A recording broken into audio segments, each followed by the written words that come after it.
Bonjour à toutes et à tous, merci de nous retrouver pour une nouvelle émission de 100% Quintet. Nous allons nous intéresser au Quintet de ce mardi 7 mars sur l'hippodrome de Chantilly. Première course, le prix Joker, départ prévu à 13h50. Il y aura 8 courses au cours de cette journée. Et nous allons donc étudier ensemble le gros handicap servant de support au pari à la carte. Il s'agit d'un handicap réservé à des chevaux âgés de 4 ans et au-dessus, 1600 mètres à couvrir sur la PSF. Et ils sont 16 au départ. Une course que vous pouvez évidemment vivre en direct sur notre site pariturf.com avec les vidéos de toutes les courses premium du jour. On entre dans le vif du sujet avec le tableau des participants de ce handicap et des chevaux que vous connaissez bien pour la plupart. Alors, on ouvre le parapluie, c'est un quintet ouvert car les possibilités sont nombreuses comme d'habitude. Donc, il va falloir faire les choix. Les bons, on l'espère. Alors, le tableau donc qui s'est affiché sous vos yeux avec l'As Rock Blanc qui, à mon sens, est le cheval de classe du lot.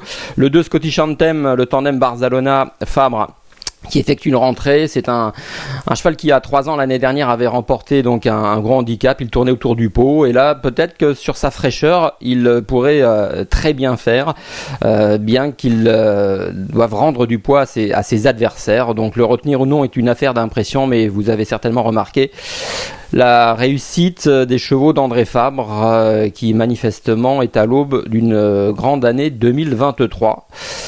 Le numéro 3, It's All a Dream, sa marche s'est réduite. Le 4, Chicho Boy également, après avoir remporté son quintet, offrant le dernier succès de sa carrière au jockey Grégory Benoît. Maintenant, c'est un petit peu plus dur en 39,5 de valeur, mais ce n'est pas impossible, comme on l'a vu en dernier lieu dans une course à condition où il s'est finalement bien comporté. Le 5, Dante, est un redoutable finisseur. Ce n'est jamais facile d'appliquer cette tactique à Chantilly. Le 6, Brazilian Surprise, c'est une bonne chance. Le 7, Exciting aussi. Le 8, Houghton a remis les pendules à l'heure lors de sa dernière tentative. Il nous avait déçus précédemment. Donc c'est un petit peu l'arlésienne avec ce cheval qui, néanmoins, fait partie des nombreuses possibilités pour finir dans les 5 premiers.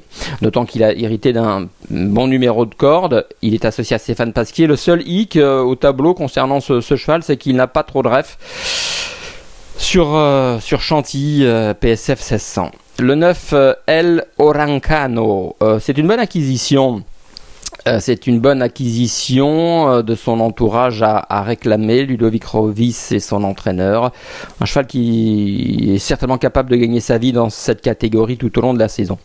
On continue, donc là on est dans la deuxième partie du tableau, vous l'aurez remarqué. Le 10 Bougainvilliers doit nous montrer quelque chose, mais attention, alors là, je ne l'ai pas retenu, mais je vais le surveiller parce que c'est un poulain, à mon sens, qui a une petite marge de manœuvre, en tout cas de progression. Donc je ne le retiens pas, mais voilà, je vais bien analyser ses prochaines courses. Le 11 Puerto Madero, c'est un cheval qui sera amené tôt ou tard à gagner un quintet, ça on en est persuadé. Maintenant le pauvre, il a tiré le 16 dans les stalles, ce qui ne sera pas une sinécure. Christophe Soubillon devra sortir le grand jeu pour s'en sortir, mais intrinsèquement parlant, le 11 Puerto Madero a évidemment une très bonne chance. Le 12 Eagle Hawk, c'est un poulain entraîné par Yannick Fouin qui semble également doté d'une bonne qualité. Bon, maintenant c'est l'aventure dans ses premières épreuves de handicap, de gros handicap, donc c'est un test pour lui.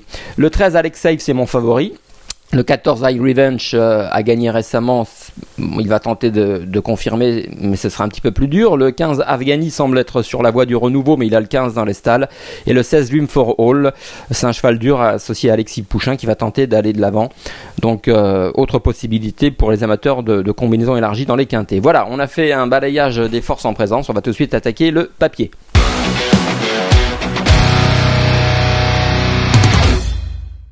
Le papier de ce quintet avec, je le disais, le numéro 13 Alexei qui n'est autre que mon favori. Alexei qui est un cheval, on va regarder une course de référence le concernant datant du 30 octobre dernier sur l'hippodrome de Chantilly. Et le 30 octobre dernier, lorsqu'il avait tenté sa chance dans un gros handicap quintet, il avait attendu en bon rang avec cette casaque rayée grenat et blanc associée à Antoine Verlet, et il avait progressé au centre pour venir lutter pour la victoire dans la phase finale, terminant à la la deuxième place.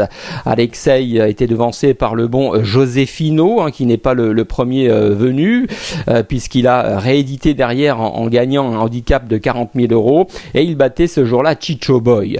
Derrière cette performance, on l'a revu sur l'hippodrome de Chantilly, puis sur l'hippodrome de Deauville, et notamment à Deauville le 27 janvier, où il nous a accrédité d'une remarquable fin de course après avoir attendu. Donc, sincèrement, ce cheval qui a montré de la qualité, qui se retrouve en bas de tableau de ce handicap et qui affiche une certaine aptitude sur les PSF, est un lauréat en puissance. On enchaîne avec le numéro 7, Exciting, que vous connaissez. Alors lui, il a la chance, entre guillemets, d'avoir hérité du numéro 1 dans les stalles de départ, puisque c'est un cheval qui aime aller de l'avant. On l'a vu, alors là il sera sur une distance un petit peu plus courte que d'habitude. Sera-t-il pris de vitesse ou non, telle est la question, mais en tout cas je mise sur lui, car c'est un cheval qui m'avait impressionné lorsqu'il avait gagné il y a un an de cela, même en février 2022, lorsqu'il avait gagné à Deauville. Il m'avait fait belle impression, et d'ailleurs cette impression avait été donc confirmée lorsqu'il avait terminé deuxième d'un quintet. Alors nous, on va regarder une course de ref le concernant qui date du 4 février 2023, donc un an plus tard, toujours sur l'hippodrome de Deauville.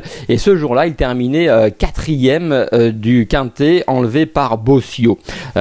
Il s'agissait du prix du Tréport. Il y avait donc 1900 mètres à couvrir. Exciting est entraîné par David Smaga, cette casaque bleue foncée avec des manches grenat. C'est un cheval qui avait imprimé un train de sénateur et qui avait ensuite lutté jusqu'au bout. Donc vous le voyez sur ces images, l'arrivée s'est finie dans un mouchoir de poche, donc il n'y a pas grand chose quand il est quatrième. Bon, certes il a supporté le poids de la course, mais il aurait très bien pu finir deuxième ou premier. Bon, en tout cas voilà, il faudra compter sur la maestria de Théo Bachelot pour bien doser son effort, mais ça on en est persuadé. J'enchaîne avec mon troisième favori, c'est l'As Rock Blanc. Je le disais en présentation de ce quintet qu'il s'agit certainement du cheval de classe du lot, évidemment. Il est âgé de 6 ans désormais, il est sous la férule de Michael Delzangle. C'est un cheval qui a très peu couru dans les handicaps, mais à chaque fois qu'il l'a fait, avec bonheur. On l'avait vu notamment il y a plus de 2 ans de cela faire l'arrivée de gros handicaps en terminant deuxième, troisième en 39 de valeur. On l'avait vu remporter une course à l'âge de 4 ans de niveau classe 1. On l'a vu briller à maintes reprises sur la PSF, et on l'a vu aussi pas très loin de nous briller dans le grand handicap de la nouvelle piste en mai 2022 à Longchamp, en terminant troisième après avoir fourni une belle fin de course. Donc tout cela pour vous dire que ses performances sont excellentes, que sa marche certes est limitée, mais qu'il est en regain de forme.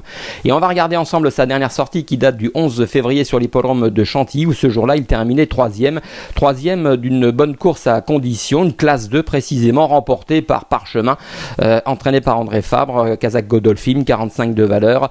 Il était au papier déclassé, il a gagné. Nightab, bon poulain également, terminé deuxième, et Rock Blanc à 57 kg en recevant 1,5 kg donc des deux premiers, terminé honorablement à la troisième place. Cette course de référence nous montre bien que le cheval est en regain de forme, associé à Gérald Mossé. Il devrait à mon sens jouer un bon rôle. Tout résidera dans le déroulement de la course. J'enchaîne avec mon quatrième favori, c'est Brazilian Surprise.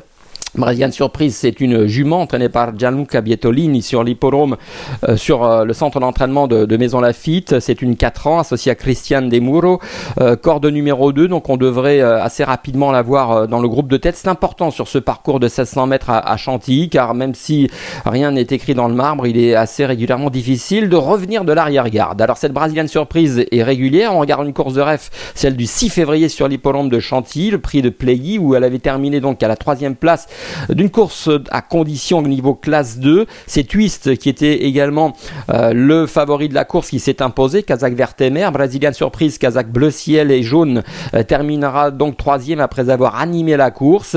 Elle a tout donné, elle a été doublée par Chicho Boy dans la phase finale. Maintenant ce sont des courses à condition, des classes 2 qui souvent, vous le savez, servent de tremplin pour différentes orientations. Et en tout cas c'est une bonne préparation pour les courses handicap comme celle de ce mardi à Chantilly. Donc c'est à mon sens une très bonne chance ici.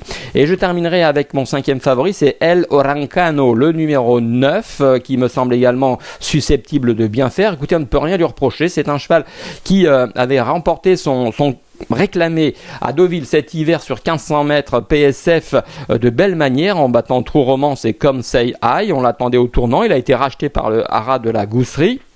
Et Ludovic Rovis, son nouvel entraîneur, a visé juste en le présentant dans un handicap qu'il a remporté le 14 janvier. Nous, on va regarder une course de référence datant du 27 janvier 2023, plus proche de nous, à Deauville, dans le prix de Belen, un handicap servant de support au quintet, où, eh bien, pour sa première tentative à ce niveau, il avait terminé à la 4e place. Il avait galopé dans le sillage des animateurs, et notamment de l'animatrice Spanish Oné, et avait ensuite bien accéléré dans la phase finale pour terminer donc à la 4e place. Donc le cheval est en forme, il est confirmé sur les PSF et il affronte des adversaires qui semblent évidemment à sa portée. Donc dans cette course-là, je ne sais pas si vous avez fait attention, c'est Houghton qui terminait 2e, après avoir également galopé en embuscade des premiers. Il y avait Puerto Madero, la casaque bleue, qui avait remarquablement terminé à la 6e place, et il y avait Chicho Boy qui également avait bien fini, mais qui avait attendu peut-être un petit peu trop loin. Donc vous le voyez, ce sont des courses de référence qui sont intéressantes, mais en tout cas, à chaque fois qu'on en regarde une, on en retient un certain nombre, et si on les ajoute tous, ça fait une longue liste. Donc il faut faire des choix, je vous l'accorde. En tout cas, les miens vont s'afficher dans quelques instants, puisque c'est l'heure de notre choix.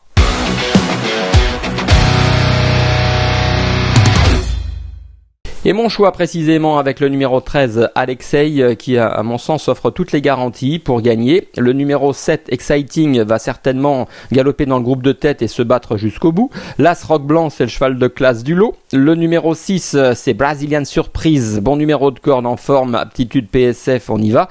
Et le numéro 9, El Rancano, qui est dur comme un roc, bon numéro de corde aussi sur ce parcours. C'est important, associé au basque Yoritz Mendizabal. Voilà, j'ai fait le tour de la question. On va désormais se quitter sur un conseil de jeu au cours de cette réunion, toujours une réunion 1 à Chantilly, et c'est dans la 5e épreuve du programme. Je vous invite à jouer le 503 Brana.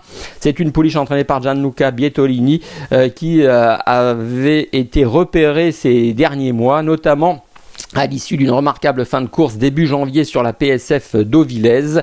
Derrière, elle a terminé 5e à Deauville alors qu'on l'attendait sur le podium, mais il ne faut pas lui en tenir rigueur. Et puis à Cagnes-sur-Mer au mois de février, je pense qu'elle n'a pas du tout apprécié le terrain très souple. Donc on oublie tout ça, elle revient sur la PSF dans un lot qui est à sa portée, donc j'attends une réhabilitation.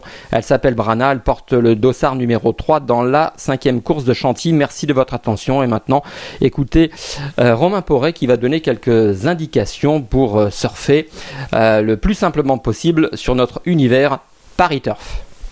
Merci à vous d'avoir suivi cette vidéo. Alors pour vous abonner à notre chaîne YouTube, c'est ici. Et pour suivre encore plus de vidéos Paris Turf, c'est de ce côté.